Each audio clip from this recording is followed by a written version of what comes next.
Essere bravi è una trappola. L'ho detto, adesso so che mi state guardando malissimo perché dite ma questa cosa sta dicendo? Ma lo ripeto, essere bravi è una trappola. È una trappola perché invece di dirci che è necessario, ci hanno detto che è sufficiente, ci hanno detto che basta quello. È una trappola perché invece di dirci che è uno strumento che ci serve per creare delle cose, per ottenere delle cose, per cambiare delle cose, ci hanno detto che è il fine, che è l'obiettivo finale. È una trappola perché questo modo di vedere la performance, di concentrarsi solo su quella, è esattamente quello che ci tiene a distanza dalle persone e dagli obiettivi che sono davvero importanti per noi. Questo lo si vede in tutti gli aspetti della nostra vita, lo si vede nella vita professionale, lo si vede nella vita personale, lo si vede negli hobby, lo si vede nello sport, fra gli amici, in qualsiasi cosa. C'è sempre questa spinta, un po' dovuta all'educazione, un po' dovuta anche a dove ci porta la società, al dover essere bravi, macinare, fare. E questo però è un qualcosa che ci chiude. Io lo vedo davvero ogni giorno. Io dovete sapere che lavoro con imprenditori, con manager, con professionisti e mi occupo della loro comunicazione, della loro strategia di comunicazione. In gergo si dice responsabile o strategist di personal branding. Detto in 2 parole vuol dire aiutare e sostenere e creare le condizioni perché qualsiasi professionista sia in grado di arrivare in una maniera diretta ma molto profonda, non superficiale, non finta, al suo pubblico e ai suoi clienti. È comunicazione nel modo più puro, nel suo senso più profondo, perché non si tratta solo di vendere, non si tratta di promuoversi, si tratta davvero di riuscire a far emergere la persona che c'è dietro al business. Ed è proprio in questo ambito che si vedono le resistenze maggiori alla comunicazione. La comunicazione è un lavoro che io amo follemente, che ho iniziato in quest'ambito in proprio più di 10 anni fa, in un periodo in cui non se ne parlava ancora tanto, quantomeno non in ambito aziendale, non in ambito business. Se ne parlava in ambito dello spettacolo, se ne parlava in ambito politico, ma per quanto riguardava invece le persone con i lavori, diciamo, normali, con i lavori più tradizionali, i professionisti, chi ha un'azienda, lì veniva visto come un qualcosa di o non importante, o una perdita di tempo addirittura, o un qualcosa che fanno quelli che non sono tanto bravi. Tendenzialmente i modi che ho visto di approcci delle persone alla comunicazione sono prevalentemente 3. Quelli, diciamo, degenerati, quelli che partono da questa visione che l'unica cosa che conta è essere bravi. Il primo è legato al dire se sei bravo veramente non hai bisogno di comunicare, perché la tua bravura arriverà, perché quello che sei e quello che sai fare automaticamente, magicamente arriverà ai tuoi clienti e tu avrai il successo che meriti. Che è anche un concetto bello, solo che anche volendo pensare che il mondo sia perfettamente meritocratico, anche volendo pensare che non ci siano barriere all'ingresso, che non ci siano minoranze, che non ci siano persone che hanno difficoltà oggettive molto maggiori per arrivare dove vogliono, comunque tu ti stai affidando al caso. E se ti affidi al caso non hai nessun controllo, non hai controllo sulla modalità in cui avrai successo. Quindi è davvero come io intendo il successo? È davvero quello che io volevo ottenere? No, è quello che è successo, è quello che è accaduto. Inoltre non abbiamo nessun tipo di controllo sul tempo. Noi non sappiamo quando questo tanto meritato momento in cui raccoglieremo i frutti dell'essere bravi e lavorare in silenzio a testa bassa arriverà. E la maggior parte di noi non può permettersi di aspettare 20 anni prima di avere un risultato. La maggior parte di noi deve comunque riuscire fin da subito, chiaro, in maniera crescente, non con la magia di un secondo, ma abbiamo bisogno di iniziare anche solo a far sapere che esistiamo. La seconda modalità invece è quella più spiacevole, per fortuna molto meno diffusa della precedente, ed è quella che io chiamo la boria del prescelto. Sono quelle persone che sono così. in mezzo al loro palco immaginario, tutto loro, solo loro, e quindi non è che non comunicano perché non ne vedono il valore. Non comunicano perché sei tu che devi avere lo sforzo, che devi metterci la fatica, che devi andarli a cercare, che devi scoprirli, perché è un onore e un grande piacere che tu possa permetterti di lavorare con loro, che loro ti diano questo consenso. Qui è una cosa che se la vedi lato cliente o lato persona che vuole avere a che fare con questo tipo di personaggi, con questo tipo di professionisti, capisci che dici, ok, allora, io devo andare a cercare questa persona, questo individuo, non so neanche che esista, non so cosa faccia, non so se c'è, non so perché. Devo valutare tutti i suoi competitor, tra l'altro ricordiamoci che ormai quando si parla di concorrenza è una concorrenza in molti casi quantomeno nazionale, molto spesso internazionale. Quindi li valuto tutti, decido ovviamente che è lui la scelta giusta.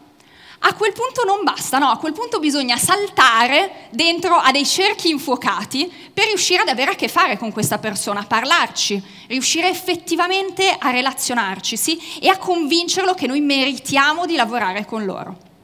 Capite che vista da così è impensabile, è un qualcosa che dite, vabbè, ma sei impazzito.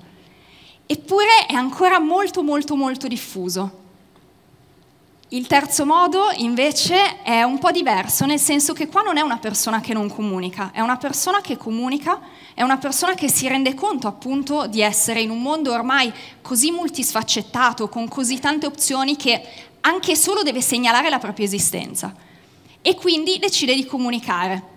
Peccato che, essendo talmente coinvolto in questa visione della comunicazione come io devo essere bravo, il più bravo, dice quello, dice solo quello, comunica quanto è bravo, perfetto, meraviglioso. Questa fra tutte è forse la più diffusa e soprattutto in quest'era, anche con i social media, è una cosa che capisco e che sento nel profondo, perché chi di noi non avrebbe voglia ogni tanto, no? Di mettere qualche filtro sulle proprie vulnerabilità, sulle proprie imperfezioni, non far vedere quel lato umano che in tanti momenti è pesante da portarti dietro, perché vorresti essere più un computer, vorresti essere bravo puro, vorresti non avere sbavature. Però ce le abbiamo e non solo. Le persone ci scelgono per questo. Io rido tantissimo e faccio ridere ogni volta che racconto come ho avuto il mio primissimo cliente importante. Ero abbastanza all'inizio della mia carriera, quindi ovviamente ero terrorizzata quando questa persona mi ha contattato. Eravamo ad un corso di formazione in cui io ero lì da studente, mentre lui era un ospite. E ho fatto a un certo punto una domanda, quindi nel fare la domanda chiaramente per risponderti ti chiedevano quale fosse la tua professione e io ho spiegato il mio lavoro. Quindi poi nella pausa questo imprenditore mi ha fermato e mi ha detto guarda, sto proprio cercando un consulente che faccia questa cosa qui, quindi se mi lasci il tuo biglietto da visita magari ne parliamo, sai chi sono, cosa faccio, hai bisogno che ti spieghi qualcosa. A quel punto io ho cercato disperatamente di mettere una qualche tipo di poker face e dire no, sì, effettivamente, sì, ho idea, so qualcosina e ho passato il mio biglietto da visita e stavo tremando e mi guardavano tutti, ero lì tipo, oddio, non fare adesso una roba che ti fa saltare tutto. Fatto sta che mezz'ora dopo mi arriva effettivamente una mail dalla sua assistente per dire fissiamo l'appuntamento. E fin qua sembra una cosa meravigliosa, è andato tutto benissimo, tutto fantastico. Peccato che poi per le 2 settimane successive ogni volta questo appuntamento venisse posticipato. Ogni volta, alcune volte anche all'ultimo momento, c'era sempre una qualche emergenza che veniva fuori e quindi questa cosa non si faceva. Io a quel punto ovviamente ho detto vabbè, è saltato, soprattutto nella consapevolezza che per la posizione in cui eravamo ero più io ad aver bisogno di quel lavoro che lui ad aver bisogno di me, e quindi ho detto vabbè, è andata. E quel weekend ho deciso di andare a fare sport, era un periodo che stavo imparando a fare kitesurf, che è quello sport acquatico in cui hai una tavola sotto i piedi, hai una vela, quelle fatte a mezzaluna, tipo paracadute a cui sei imbragato, e questa vela ti porta lungo le onde. Stavo imparando e quel sabato caso vuole che sia riuscita a fare il mio primo bordo senza volare giù di faccia. Quindi felicissima, gasatissima, non vedevo l'ora, mi hanno fatto una foto, ovviamente l'ho subito pubblicata su Instagram perché era la mia gioia del momento. Mezz'ora dopo questo imprenditore mi scrive e mi dice: ah, ma ho visto, ma cosa fai? Ma sei nelle mie zone? Sai, faccio anch'io kite, ne abbiamo parlato un secondo. Era sabato, io il lunedì ero nel suo ufficio, un'ora dopo abbiamo fissato il contratto. Questo è per dire che io ormai questo lavoro lo davo per perso. Era andata, ho detto vabbè, mi sono giocata l'opportunità. Eppure c'è stato un evento apparentemente casuale che ha rimesso in gioco tutto, che non mi ha fatto firmare il contratto, ma mi ha portata in quella stanza. Quell'elemento è stato l'elemento umano. Gliel'ho anche chiesto, gli ho detto: ma cos'è che ti ha fatto cambiare idea? Che l'ho visto che era una cosa che volevi far saltare. E mi ha detto: guarda, io avevo tanti dubbi perché siamo molto diversi, abbiamo età diverse, siamo in momenti della vita e della carriera diverse, abbiamo storie molto diverse. E quindi dicevo: ma chissà se è la persona giusta, se mi può capire. E poi invece con quella cosa, con quel dettaglio, ho detto no, però invece abbiamo qualcosa in comune. Ho visto che eri la persona giusta per me. La persona giusta per me, non la professionista, non competente, su quella aveva già fatto una ricerca, lo sapeva già, ma non gli bastava.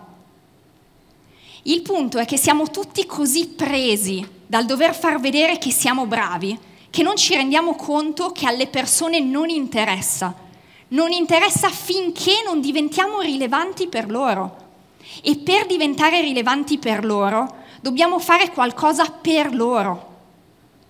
Per le persone diventi rilevante, diventa interessante quello che fai nel momento in cui sanno che esistono, sanno che esisti, iniziano a conoscerti, gli piace il tuo modo, gli piace come ti poni, vedono che si possono fidare. A quel punto sono pronti e sono ricettivi per dare valore alla tua competenza. Fino a quel momento no. Se non c'è un aspetto di calore umano, se non c'è un'empatia, se non c'è una connessione, la tua competenza, le persone non sono pronti a riceverla. In questo periodo, tra l'altro, è davvero importante rendersi conto che è cambiato tutto. Siamo tutti alla ricerca di un senso, sono stati 2 anni molto difficili e che alla maggior parte delle persone hanno fatto anche ripensare completamente la propria vita. Sono stati lasciati lavori, sono state cambiate vite, persone si sono trasferite, relazioni sono finite. Abbiamo tutti bisogno di sapere che quello che facciamo ci lascia qualcosa, è un qualcosa di più, non è la semplice azione, il semplice risultato in sé, ma è davvero qualcosa che ci regala un senso. Questo è il primo pensiero che adesso si è sviluppato, è un qualcosa che già c'era, ma ora è molto forte. Inoltre abbiamo anche la possibilità nuova rispetto a tantissime generazioni precedenti, che è quella di entrare davvero in contatto anche con persone che sono lontanissime. Abbiamo la possibilità di attrarre, di comunicare, di avere a che fare con persone che sono dall'altra parte del mondo, che fanno tutt'altro, eppure che sono vicine a noi, che ci sono affini, perché abbiamo lo stesso tipo di valori, abbiamo lo stesso tipo di visione del mondo, vogliamo ottenere la stessa cosa, abbiamo la stessa causa a cuore. Questo sta diventando non più solo un'opzione, ma sta diventando una richiesta precisa. Noi vogliamo avere questo tipo di connessioni, noi vogliamo parlare direttamente con la persona che c'è dietro quello schermo, con la persona che c'è dietro quel business. Lo possiamo fare e lo pretendiamo. È nella vulnerabilità che si crea questo tipo di connessione. Quando ho iniziato il mio lavoro ho pensato tantissimo e mi sono scontrata tantissimo con questa visione appunto del se sei bravo non hai bisogno di fare propaganda, non hai bisogno di fare pubblicità, si chiamava ancora solo pubblicità, ma questo arriva in sé. E quindi ho deciso di incentrare tutta la mia comunicazione proprio su quello, perché io sono fatta così, devo per forza andare contro a quello che vedo come visione imposta. E quindi ho fatto ruotare tutto quello che dicevo e che facevo intorno ad un claim che diceva: essere il migliore non serve se non lo vede nessuno. Era una comunicazione pensata e voluta per quelle persone che sono brave veramente, che possono davvero fare la differenza, ma che regolarmente restano in un angolo e vengono superate, vengono surclassate da qualcuno che fa più rumore, qualcuno che non ha paura di metterci la faccia e che non necessariamente è più bravo. Quelle persone potrebbero davvero cambiare il mondo, ma non lo fanno perché non gli viene dato questo potere, non gli viene data questa competenza, questa capacità, perché comunicare come tutto il resto è una competenza, si impara, non c'è il gene della comunicazione, c'è l'estroversione e l'introversione, che vuol dire quanto ti piace farlo, ma non dice quanto sei bravo a farlo. E quindi ho voluto davvero dare un messaggio di tutte quelle cose bellissime che sai fare, sono sprecate se non le porti fuori, se non le metti al servizio, se non le fai sapere. Oggi mi sono resa conto, dopo questi 2 anni, che questo è sempre vero, è sempre necessario, ma non basta più. Ci vuole un passo oltre, ci vuole davvero un saper ricreare una vicinanza, anche se non necessariamente fisica quando non si può, anche nel lavoro. Non è più solo un rapporto transazionale, cosa ti offro io, cosa mi offri tu, ma è un tipo di rapporto che va oltre, è un siamo insieme e costruiamo qualcosa davvero di grande. È un tipo di relazione che si basa sull'autenticità, sul mostrare i nostri dubbi, le nostre difficoltà, la fatica che facciamo, è quello che ispira. È lì che si crea la magia, è lì che attrai persone che vogliono contribuire a quello che tu sai fare. È lì che davvero si può cambiare il mondo. Oggi voglio chiudere questo speech, questa serata, lasciandovi una riflessione, lasciandovi questo pensiero che per me è davvero fondamentale. Ed è che essere il migliore non serve se non si coltiva un noi.